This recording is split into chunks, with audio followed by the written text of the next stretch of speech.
Our channel does not promote any violent, harmful, or illegal activities.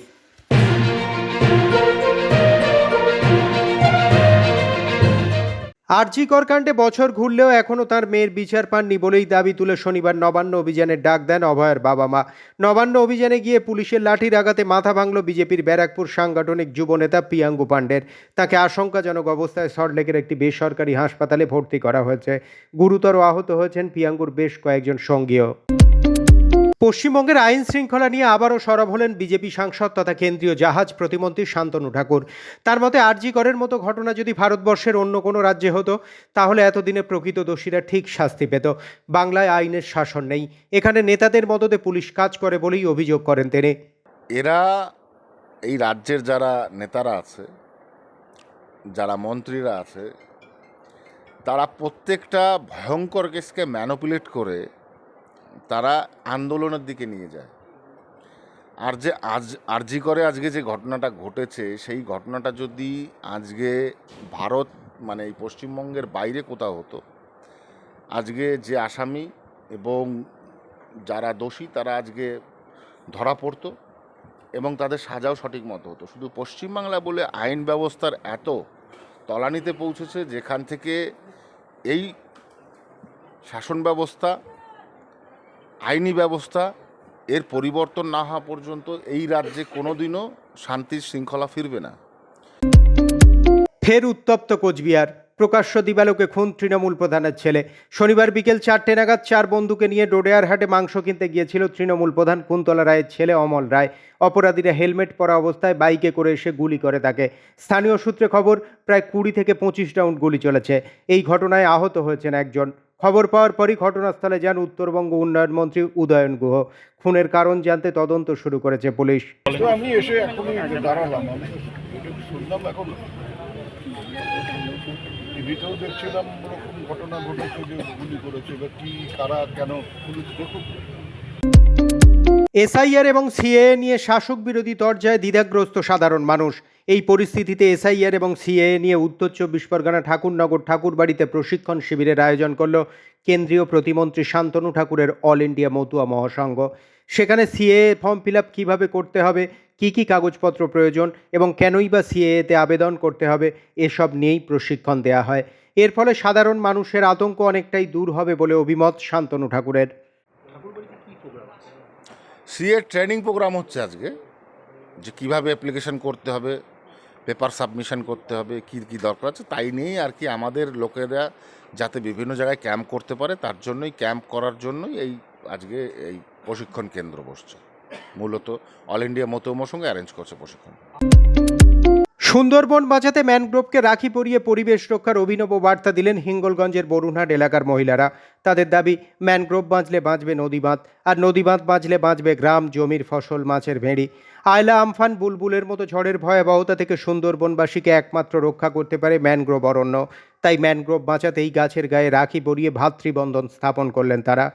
কারণ অতিরিক্ত বর্ষা হলে আমাদের নদীতে অনেক পরিমাণে জল আসে, আর নদীর ধারে বাঁধগুলো ভেঙে যায়, যার ফলে আমাদের গ্রামে জল ঢুকে যায়। তারপরে গ্রামের অনেক ক্ষতি হয়, অনেক ক্ষেত আছে, অনেক কৃষিদের অনেক ক্ষতি হয়।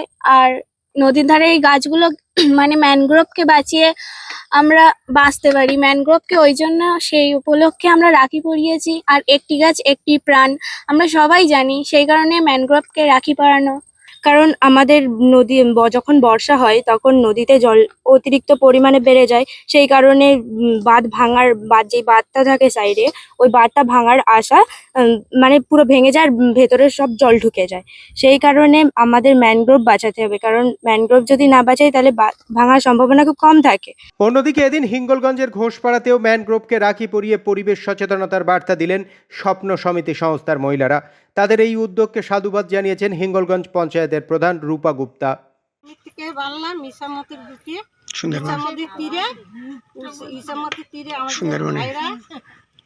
ভাইরা বাইরে থাকে, তাদের আমরা রাখি বাঁধতে পারি না, তাদের আশীর্বাদ দিতে পারি না, আমরা ম্যানগ্রোভ থেকে রাখি বেঁধে তাদের আশীর্বাদ করছি। জীবনের মানুষ ম্যানগ্রোভকে নিজের ভাই হিসেবে মনে করেন। তাই আমি মনে করি যে মহিলারা যে এই উদ্যোগটা নিয়েছে, এতে আমি হিঙ্গলগঞ্জের গ্রাম পঞ্চায়েতের প্রধান হিসেবে খুব খুশি, তাই ওনাদেরকে আমি অসংখ্য ধন্যবাদ জানাই। 4.5 বছরের এক শিশু কন্যাকে ধর্ষণের অভিযোগ উঠল প্রতিবেশী এক কিশোরের বিরুদ্ধে। এই ঘটনাকে কেন্দ্র করে মালদার চাঁচল থানা এলাকায় ব্যাপক চাঞ্চল্য ছড়ায়। শিশুটিকে আশঙ্কাজনক অবস্থায় ভর্তি করা হয় মালদা মেডিকেল কলেজে। পরিবারের অভিযোগ, শুক্রবার সকালে পাড়ার রাস্তায় খেলার সময় একরত্তি শিশুটিকে ভুলিয়ে ভালিয়ে বাড়িতে নিয়ে গিয়ে ধর্ষণ করে ওই কিশোর। অভিযুক্ত কিশোরকে গ্রেপ্তার করেছে পুলিশ। কি হয়েছে আপনার মেয়ের সাথে, কি হয়েছে? মেয়ের সাথে তো ধর্ষণ হয়েছে। তারপর 17 বছরের ছেলে, বাচ্চাটা খেলতে খেলছিল গেলে ধরে নিয়ে গেছে, নিজে একটা বাড়ির ভিতরে ভরে দিয়েছিল, ধর্ষণ করেছে। উত্তর 24 পরগনার গাইঘাটা থানার ঠাকুরনগর শিমুলপুরের 2 বছর বয়সী আরুষ বণিক দুরারোগ্য MPS 2 রোগে আক্রান্ত। তার চিকিৎসার জন্য প্রয়োজন প্রায় 43 লক্ষ টাকা। বিভিন্ন জায়গা থেকে অনুদান তুলে সেই টাকা জোগাড়ের চেষ্টা চালাচ্ছে তার পরিবার। ঠাকুরবাড়িতেও সাহায্যের জন্য আবেদন করেছিল আরুষের পরিবার। সেই আবেদনে সাড়া দিয়ে শনিবার আরুষের পরিবারের হাতে 10 লক্ষ টাকার চেক তুলে দেন মতুয়া মাতৃসেনার সভানেত্রী সোমা ঠাকুর। আজকে ঠাকুরনগর নিবাসী একটা বাচ্চা, যার বয়স 2 বছর, সে একটা MPS নামে এক টাইপ 2 একটা মারণ রোগ, সেই মারণ রোগে আক্রান্ত। বেশ কয়েক মাস ধরে তার পরিবার পরিজন একটা চিন্তায় পড়েছে এবং এই যে রোগটা হয়েছে তার জন্য একটা বড় একটা অ্যামাউন্টের প্রয়োজন। সেই অর্থ তাদের পরিবার থেকে অতটা ব্যয় করা সম্ভব নয় একার পক্ষে। তো তারা বিভিন্ন জায়গায় বলেছেন এবং আমাদের অর্থাৎ মাতৃসেনা চ্যারিটেবল ট্রাস্টকেও জানিয়েছেন যে কিভাবে সহযোগিতা করা যায়। তখন আমরা মাতৃসেনা চ্যারিটেবল ট্রাস্ট আমাদের কেন্দ্রীয় মন্ত্রী শ্রী শান্তনু ঠাকুর মহাশয়ের কাছে আমরা এই প্রস্তাব নিয়ে ওনার কাছে আমরা দরখাস্ত জানিয়েছি যে আপনি সহযোগিতা করুন এই ট্রাস্টকে, তাহলেই বাচ্চাটাকে আমরা সুস্থভাবে কিছু সহযোগিতা করতে পারবো। তো তিনি আমাদের মাতৃসেনা চ্যারিটেবল ট্রাস্টের ডাকে সাড়া দিয়ে তার অ্যাপ্লিকেশন নিয়ে CSR ফান্ডের মাধ্যম দিয়ে 10 লাখ টাকার একটা চেক আজকে আমাদের মাতৃসেনাকে দান করেছিলেন। ডোনেট করার পরে আমরা সেই চেকটা সেই পরিবারের হাতে তুলে দিলাম, যাতে সে সুস্থভাবে আবার স্বাভাবিক জীবনযাপন করতে পারে। বাড়িঘর ছেড়ে বছরের পর বছর সীমান্ত পাহারায় ব্যস্ত BSF জওয়ানরা। তাদের জন্যই সুরক্ষিত থাকেন সীমান্ত পারের মানুষজন। তাই তাদের হাতে রাখি পরিয়ে তাদের দীর্ঘায়ু কামনা করলেন হাসনাবাদ কাটাখালী অঞ্চলের একদল মহিলা। কাটাখালী BSF ক্যাম্পে 74 নম্বর ব্যাটালিয়নদের হাতে এদিন পরিয়ে দিলেন রাখি। BSF-এর স্বতঃস্ফূর্ত অংশগ্রহণ এদিন বুঝিয়ে দিল তারাও খুব খুশি। উত্তর 24 পরগনার বাগদা ব্লকের বয়রা গ্রাম পঞ্চায়েতের মালিদা স্বাস্থ্যকেন্দ্রের বাইরে দীর্ঘদিন ধরে জমে রয়েছে জল মারিয়ে স্বাস্থ্যকেন্দ্রে যেতে হচ্ছে প্রসূতি মা ও রোগীদের। দুপুর 12টা বাজলেও খোলা হচ্ছে না স্বাস্থ্যকেন্দ্রের গেট। ওষুধ নিতে এসে অপেক্ষা করতে হচ্ছে রোগীদের। এই জল যন্ত্রণার ফলে তীব্র ভোগান্তির মুখে পড়েছেন স্বাস্থ্যকর্মী থেকে রোগীরা। আর এই জমা জল নিয়েই শুরু হয়েছে রাজনৈতিক তরজা। বিজেপির দাবি, তৃণমূলের সঙ্গে সাধারণ মানুষের কোনো সম্পর্ক নেই, তাই সাধারণ মানুষের সমস্যা তারা বুঝতে পারেন না। অন্যদিকে তৃণমূলের দাবি, এলাকার বিজেপি MP তো কেন্দ্রীয় মন্ত্রী, তিনি কেন এ বিষয়ে উদ্যোগী হচ্ছেন না। অসুবিধা তো হয়, গর্ভবতী মায়েদের যেতে গেলে অসুবিধা হয়। তারপরে মশা মাছি নোংরা, যদি পা স্লিপ খেয়ে পড়ে যায় তা তো সমস্যা হবেই, কিন্তু সরকার তো কোনো ব্যবস্থাই নিচ্ছে না। খোলা হয়নি, আমার পারে একটু সমস্যা আছে, তো ওই জন্য জলে আমি আসতে পারছি না। এই জল এখানে এরকম সবসময় থাকে? সবসময় যখন বৃষ্টি হয় সেখন আসে, তারপর যখন শুকো হয় শীতকালের দিকে সেখান কমে যায়।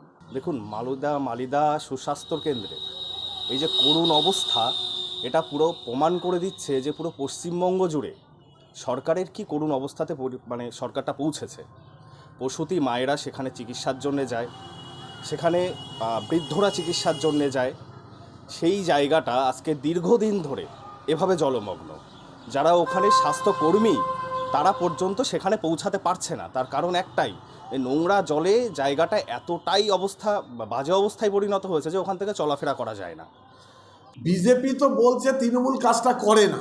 বিজেপির তো এখানে সাংসদ, সে মন্ত্রী, তিনি মন্ত্রী, হ্যাঁ, এবং গত টার্মেও গত 5 বছর তিনি মন্ত্রী ছিলেন এবং সাংসদ ছিলেন, এখনও বর্তমানে মন্ত্রী এবং সাংসদ।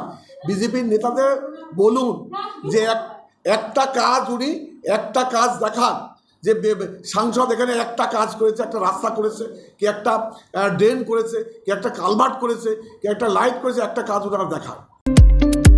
আবারও মুর্শিদাবাদ থেকে আগ্নেয়াস্ত্র সহ গ্রেপ্তার এক যুবক। ধৃতের নাম সোহেল মণ্ডল। তার বাড়ি ডোমকল থানার নিশ্চিন্তপুর এলাকায়।